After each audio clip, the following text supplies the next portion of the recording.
Step into Value Zone. Value Zone. Hypermart. Patanjali. నమస్తే. ప్రస్తుతం మనతో ఉన్నారు ప్రముఖ ఆధ్యాత్మికవేత్త, ప్రముఖ జ్యోతిష వాస్తు పండితులు మనతో సూర్యనారాయణ శర్మ గారు ఉన్నారు. వారితో మాట్లాడదాం. నమస్కారం గురుగారు. నమస్కారం అమ్మ. శుభం బియాదు. గురుగారు, ఇప్పుడు మనకి 2024 సంవత్సరంలో అసలు 12 రాశుల వారికి ఏ విధంగా ఉంటుంది? ముందుగా మేషరాశి వారికి అండి అసలు ఏ విధంగా ఉంటుంది ఈ సంవత్సరం మొత్తం? తప్పకుండా అమ్మ, మనం రాశి ఫలాల గురించి మాట్లాడుకుంటున్నప్పుడు ఎప్పుడు కొత్త సంవత్సరం ఉగాది నుండి చెప్పుకోవాలి. పంచాంగ ప్రకారం అయితే మీరు సంవత్సరం మొదలు నుండి అడుగుతున్నారు కాబట్టి ఖచ్చితంగా ఈ సమయంలోని కొన్ని గ్రహాలు ఉంటాయి. అవి స్టాండర్డ్గా ఈ సంవత్సరం అంతా ఉండేవి, కదలకుండా ఉండే కొన్ని గ్రహాలు ఉన్నాయి. అందులో మొదటిది ఏంటి గురుడు. గురుడు ఏంటంటే ఈ సంవత్సరం జనవరి నుండి ఏప్రిల్ వరకు ఆల్మోస్ట్ మేషరాశిలో ఉంటాడు. అలాగే రాహు ఈ సంవత్సరం అంతా మీనరాశిలో ఉంటాడు. అలాగే శనీశ్వరుడు కుంభంలో ఈ సంవత్సరం అంతా ఉంటాడు. సో ఈ 3 గ్రహాలలో రాహు, శని, అలాగే గురుడు, ఈ 3 గ్రహాల యొక్క మూమెంట్స్ని బట్టి మనకేంటంటే అన్ని రాశుల వారి యొక్క మూమెంట్స్ అన్నీ మారుతుంటుంటాయి అన్నమాట. సో మొట్టమొదటి మనం మేషరాశి గురించి మాట్లాడుకుందాం. ఈ మేషరాశి వారికి ఏంటంటే గురు బలం అయితే స్టార్టింగ్లో ఉంది. జనవరి నుండి మనకి ఏప్రిల్ వరకు గురు అనుగ్రహం ఉంటుంది. ఈ గురు అనుగ్రహం అంటే ఏం జరుగుతుంది అంటే, గురు అంటే శుభకార్యాలు జరుగుతాయి. గురు అనుగ్రహం అంటే లాంగ్ లాస్టింగ్ యాక్టివిటీస్ అన్నీ సెటిల్మెంట్స్ అవుతాయి. అలా గురుగ్రహం ఉన్నప్పుడు అంటే, గురువు యొక్క అనుగ్రహం ఉన్నప్పుడు ఏంటంటే మనకు సెటిల్మెంట్స్ బాగా చేస్తాయి. అంటే second inning of the life అంటాం మనం. ఇప్పుడు మేషరాశిలో మనకు అశ్విని, భరణి, కృతిక మొదటి నక్షత్రం ఉన్నాయి. వాళ్ళకి ఏంటంటే ఇప్పుడు ఫర్ ఎగ్జాంపుల్ వాళ్ళకు 70 years వాళ్ళు అనుకోండి, ఏదో జరగని శుభకార్యాలు జరుగుతాయి ఆ ఏజ్ తగ్గట్టుగా. అదే చిన్నపిల్లలు అనుకున్నాము, 10 years 15 years వాళ్ళు అనుకున్నాము, వాళ్ళకి ఏమంటే ఎగ్జామ్స్లో మంచి మంచి మార్క్స్తో వచ్చి వాళ్ళు మంచి మంచి కాలేజ్లో సీట్లు రావడం అలాంటివన్నీ జరుగుతుంటాయి. అలాగే పెళ్లి కాని వాళ్ళకి పెళ్లి జరగడం, ఇల్లు కొనుక్కున్నాం అనుకుని ఎన్నాళ్ళ నుండి ఆగి ఉన్న వాళ్ళకి ఇల్లు అవకాశం కలగడం, భూమి పూజ చేసుకోవడం, శంకుస్థాపన చేసుకోవడం. అలాగే ఏంటంటే శుభకార్యాన్ని చేయడానికి అనుకూలంగా ఈ గురువు సింగిల్గా మేషరాశిలో అక్కడ కూర్చోడు. ఎప్పటి నుండి లాస్ట్ ఇయర్ నవంబర్ నుండి నవంబర్ 1వ తారీఖు నుండి అక్కడే ఉన్నాడు. అది ఏప్రిల్ 15 వరకు అక్కడ ఉంటాడనమాట. సో ఉంటాడు కాబట్టి, ఉంటాడంటే మా ఫ్రెండ్ కాబట్టి అలా చెప్తున్నాను, కంగారు పడకండి. గురుగ్రహం వాడు ఏం చేస్తారు అంటే అక్కడ నుండి పంచమ భావాన్ని చూస్తాడు, సప్తమ భావాన్ని చూస్తాడు, అలాగే 9వ భావాన్ని చూస్తాడు. అక్కడ పంచమ భావం అయ్యేసరికి ఏంటంటే మనకు సింహరాశి వచ్చింది. సింహరాశిలో ఉన్న వాళ్ళని కూడా వాడు చూస్తాడు. గురువు యొక్క దృష్టి పడుతుంది. అంటే ఒక గురు దృష్టి ఎప్పుడైతే సింహరాశి మీద పడుతుందో, అలాగే సప్తమ భావం అంటే తులారాశి, తులారాశిలో వాడిని కూడా చూస్తాడు వాడు. అక్కడ నుండి 9వ భావం, 9వ భావం అంటే ఇక్కడ ధనురాశి వాళ్ళని చూస్తాడు. ఈ 3 రాశి వాళ్ళని చూస్తూ వాడు మేషరాశి వాళ్ళని కూడా చూస్తాడు. అంటే ఏమైంది, ఈ 4 నెలలు ఫస్ట్ 4 months ఏం చేస్తున్నాడు అంటే వాడు డెఫినెట్గా ఈ 4 రాశి వాళ్ళకి, అందులో నక్షత్రం వాళ్ళందరికీ చక్కగా వాళ్ళకి మంచి సెటిల్మెంట్స్ చేయడము, ఈ ఏమైనా సమస్యలు ఉంటే పరిష్కారం చేయడము, లేదంటే మీ లైఫ్ ఇది అని సెకండ్ ఇన్నింగ్స్ ఆఫ్ లైఫ్ చూపించడం, రకరకాలుగా అన్నమాట వాడు సపోర్ట్ చేస్తాడు. సో వాడు అలా సపోర్ట్ చేస్తుంటే మేషరాశి వారికి ఏమంటే 12 రాహు కూర్చున్నాడు. 12 అంటే ఎక్స్పెండిచర్ ప్లేస్ మేడం, ఖర్చు పెట్టే జాగా అంటాం. అంటే మన సంపాదన ఉన్నా లేకుండా ఖర్చు పెట్టే ప్లేస్ అని అంటాం. కొంతమంది చూడండి సంపాదించకుండానే ఖర్చు పెడుతుంటారు, అప్పు చేసి ఖర్చు పెడుతుంటుంటారు. సో ఈ గురువు ఏం చేస్తాడంటే ఒక శుభకార్యం, మంచి మంచి పనులు చేయడానికి ప్రయత్నం చేస్తాడు. పక్కన రాహు ఆ మంచి పనులకు కావాల్సిన ఖర్చు అంతా ఏర్పాటు చేస్తాడు, చేసి ఖర్చు పెట్టేటట్టు చేస్తాడు అనమాట. సో రాహు వెనకాల ఉన్నాడు కాబట్టి డెఫినెట్గా సంపాదించింది ఖర్చు జరుగుతుంది ఎవరికి, మేషరాశి వారికి.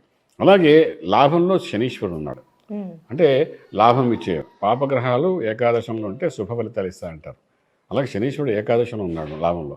అంటే శని లాభం ఇస్తాడు, రాహు ఏమో ఖర్చు పెట్టిస్తాడు, గురుడు శుభకార్యం కోసం విశేషంగా ఖర్చు పెట్టిస్తాడు. సో ఇలా ఉన్నా కాబట్టి మేషరాశి వారికి ఆర్థిక బలం బాగుంటుంది.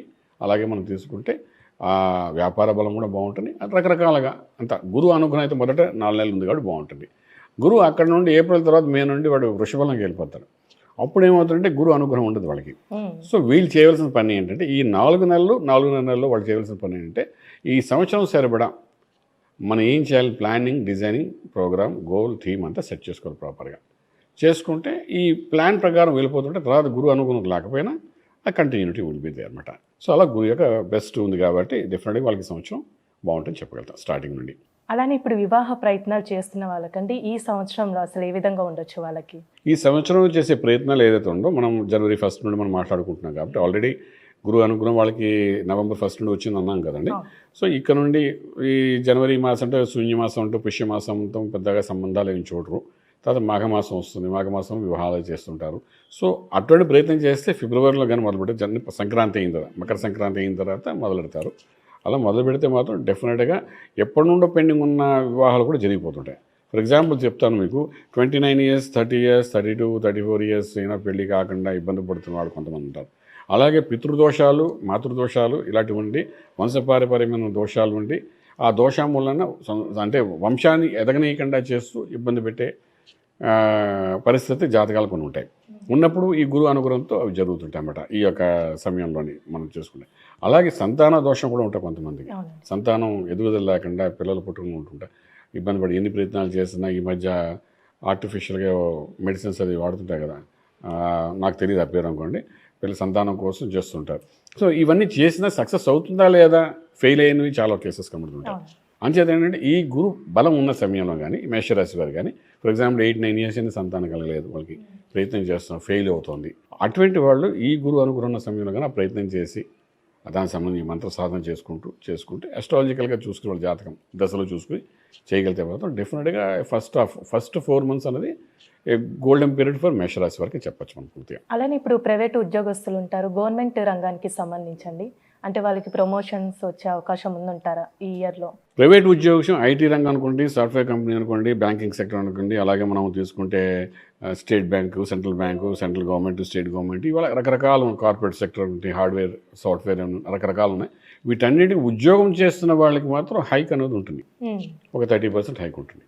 ఈ మార్చి లోపల మీకు కనిపిస్తుంది ఏ ఉద్యోగం చేస్తే హైక్ అంటే ఉన్న దాంట్లోనే రావచ్చు, లేదా కొత్త ప్రమోషను, లేదా ఇంకో కంపెనీ ట్రై చేస్తే సక్సెస్ అవ్వచ్చు. అట్లీస్ట్ 25 to 30% హైక్ అనేది వాళ్ళకి కనబడుతుంది. అలాగే వ్యాపారస్తులు చూస్తే real estate, construction, steel, cement, iron, organic, agriculture, fast food centres ఇలాంటి రన్ చేసే రకరకాల వ్యాపారాలు ఉన్నాయి కదండి, వాళ్ళకి వ్యాపారంలో మాత్రం డెఫినెట్గా హ్యూజ్ ప్రాఫిట్స్ కనబడతాయి ఈ ఫస్ట్ 4-5 months. ఆ తర్వాత అది మెయింటైన్ అవుతూ వెళ్తుంటారు ముందుకి. సో ఫస్ట్ 4 months ఇలాగ ఉంది కదా అని కంప్లీట్ సంవత్సరం అంతా అలాగ ఉంటుంది మనం చెప్పడానికి అవకాశం. ఎందుకంటే గురువు ఒకసారి పక్కకు జరగానే ఇమ్మీడియట్గా దాని యొక్క ఇంపాక్ట్ తగ్గిపోతుంది. సో వాట్ ఎవర్ ఇవి చూడండి, మనం 2020లో ఫస్ట్ 10 ఓవర్లు బాగా కొట్టేయడం ఎవడైనాను, సెకండ్ వాళ్ళకి హ్యాపీగా ఉంటే కూల్గా వాళ్ళు విన్ అయిపోతుంటారు. అలాగే ఏంటంటే ఈ ఫస్ట్ 4 months అంటే జనవరి నుండి ఏప్రిల్ మధ్య మేషరాశి వారు ఏం చేస్తారో, ఎంత స్పీడ్గా చేస్తారో, ఎంత ట్యాకిల్ చేసి హ్యాండిల్ చేసి ఇంటెలెక్చువల్గా ప్లాన్ చేసి ప్రోగ్రామ్ చేస్తారో వాళ్ళకి నెక్స్ట్ కమింగ్ 8 months మోస్ట్ సక్సెస్ఫుల్గా వెళ్ళడానికి అవకాశం చెప్పచ్చు.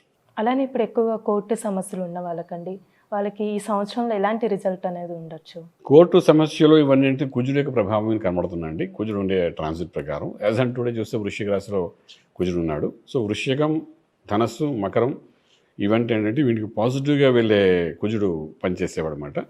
అంతకుముందు వృశ్చికానికి ముందు తుల, ఆ కిందకు మనం వస్తే కన్యా రాశిలో ఉన్నప్పుడు అవేంటంటే నెగిటివ్ ఎనర్జీ ఫామ్ చేసేది చేస్తామన్నమాట కుజుడు అనమాట. సో కుజుడు ఇప్పుడు పాజిటివ్గా ఉన్నాడు కాబట్టి వీళ్ళకి 7వ ఇంట్లో ఉన్న ప్రస్తుతానికి అయితే గోచార రీత్యా 7వ ఇంట్లోనే ఉన్నాడు. అక్కడ నుండి 8th house 9th house వస్తాడు కాబట్టి డెఫినెట్గా ఇష్యూస్ అన్నీ డైల్యూట్ అయ్యే అవకాశం ఉంది. అంటే దాని ఇంపాక్ట్ కొంత తగ్గుతుంది. అండ్ డెఫినెట్గా out of court way settlements కూడా బాగా జరిగే అవకాశం ఉంది చెప్పచ్చు. ఇప్పుడు వ్యాపారస్తులు ఉంటారు కదండి, ఏ రంగానికి సంబంధించిన వాళ్ళకి ఈ సంవత్సరం మొత్తం ఆదాయం ఏ విధంగా ఉండొచ్చండి? సంవత్సరం మొత్తం ఆదాయం అంటే మీరు పంచాంగం గురించి అడగండి, సంవత్సరం అక్కడికి వెళ్ళాలి, అది ఏప్రిల్ తర్వాత చూడాలి. ఇప్పుడు ఉన్న పరిస్థితి మనం చూసుకుంటే మాత్రం ఈ మేషరాశి వారికి ఇందాక మనం మాట్లాడుకున్నట్టుగా శని లాభంలో ఉన్నాడు కాబట్టి ఖచ్చితంగా ఏదో ఒకటి సోర్స్ ఆఫ్ ఇన్కమ్ పెంచుతాడు. రాహు 12 ఖర్చు పెట్టే స్థానంలో ఉన్నాడు కాబట్టి ఈయన ఎంత సంపాదిస్తే అంత ఖర్చు పెట్టిస్తాడు వాడు. ఖర్చు పెట్టడం అంటే 2 రకాలు ఉంటాయి. ఒకటి అవసరానికి ఖర్చు పెట్టడం, ఇప్పుడు మీకు ఇల్లు కావాలి కొన్నారు, అది అసెట్లా ఖర్చు పెట్టారు, డబ్బు అయిపోయింది, కానీ మిగిలిపోయింది కదా, అదొక రకమైన ఖర్చు. అదే మీ పిల్లలు ఉన్నారు, పిల్లలేమో రాత్రి నాకు ఆ బొమ్మ కావాలి, ఈ బొమ్మ కావాలి అంటారు, అది 10,000 ఖర్చు, తెల్లారి 2 ముక్కలే ఉంటాయి, అది ఎందుకు పనికిరాని ఖర్చు అది. సో అది 2వ రకమైన ఖర్చు. ఈ ఖర్చులు కూడా 2 రకాలు ఉంటాయి. సో ఇప్పుడు ఏంటంటే ఈ గురువు మేషరాశిలో ఉన్నంతకాలం శుభకార్యానికి ఖర్చు బాగానే అవుతుంది, దానివల్ల శుభమైన ఫలితాలు. చూడండి, మనం ఇంట్లో పెళ్లి చేయాలంటే 8 లక్షలు ఖర్చు పెడతాం, ఆనందంగా ఖర్చు పెడతాం, అంతే కదండి. అదే కానీ మనకు ఏదో యాక్సిడెంట్ చేయింది మందులు వాటికి ఖర్చు పెట్టాలంటే ఇంట్లో పెద్దవాళ్ళకి అది ఇదేం ఖర్చురా బాబు అని అంటాం. 2 ఖర్చులే కదా, తేడా ఉంది కదా. సో ఇక్కడ ఏంటంటే గురువు ఏప్రిల్ వరకు ఉంటాడు కాబట్టి అంతవరకు శుభకార్యానికి ఖర్చులన్నీ బ్రహ్మాండంగా ఉంటాయి. ఆ తర్వాత ఈ రాహు ఏం చేస్తాడంటే ప్లానింగ్ మనం ప్రాపర్గా లేకపోతే మనం సంపాదించిన కూడా పూర్తిగా వాడు అల్లరి చేస్తాడు కాబట్టి కొంచెం ప్లాన్ చేసుకెళ్ళాలి. లేకపోతే రాహు మనం ఇన్కమ్ అంతటి ప్రాఫిట్ అంతటిని న్యూట్రల్ చేసేస్తాడు. షుడ్ బి మోర్ కేర్ఫుల్ అండి.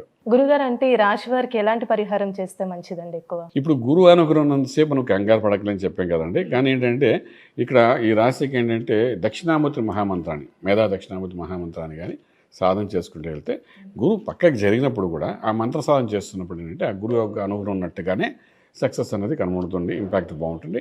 సో అటువంటి మంత్ర సాధన చేయడం, దక్షిణామూర్తి యొక్క మంత్రం మూలమంత్రం చదువుకోవడం, లేకపోతే ఆయనకి ఏదో అభిషేకాలు చేయడం, లేకపోతే ఆయన సంబంధించిన అంటే గురుమంత్రం, మేధా దక్షిణామూర్తిని గురుమంత్రం, అలాగే దత్తాత్రేయుడు వారు కానీ, అలాగే గణపతి మంత్రాన్ని కానీ, అలాగే మనకు సుబ్రహ్మణ్య స్వామిని కానీ, ఇలాగ ఈ 4 రకాలు అంటే అయ్యవారిని పూజ చేయాలి, అమ్మవారిని కాదు.